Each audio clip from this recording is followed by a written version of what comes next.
其實癌症係一個好普遍嘅疾病，每個人一生之中咧，平均咧8至10位有一位咧就會有癌症而死亡嘅。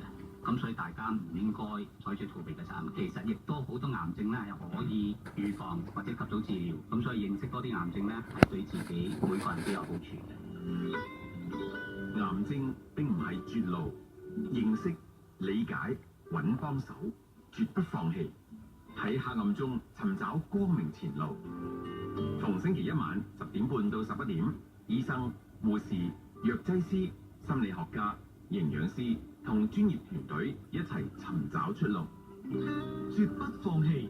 由香港綜合腫瘤中心陪你走過抗癌路。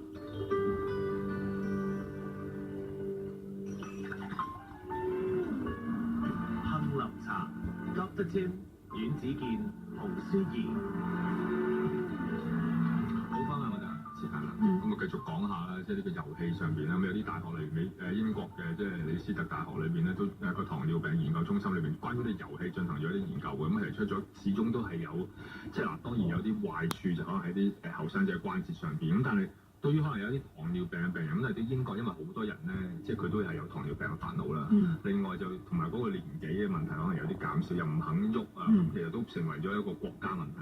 係，同埋好似之前都做過啲調查話，好似都係英國嘅調查出嘅話，啲人唔願行嘅程度係可能步行5分鐘或者至15分鐘嘅路程，佢哋都唔願意噶嘛，都要揸車去，即係可能街後間士多咁樣都要揸車出去咁樣噶嘛。所以佢講緊嘅咧就係呢個遊戲令到佢哋咧多咗一個叫做站立同埋步行嘅情況，咁係減低咗佢哋嗰個風險嘅。咁如果當然啦，佢講緊有啲指引嘅，就係每個禮拜如果能夠做到2個半鐘頭，就即係又係嗰啲啦，即係30分鐘中等強度運動，就對嗰個糖尿病已經可以個控制已經好大幫助。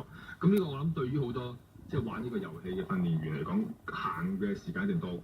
呢一個數字啦，咁所以我諗對於嗰個糖尿病係有多少嘅即係控制上有幫助，不過即係都要肯行先得啦。係咁。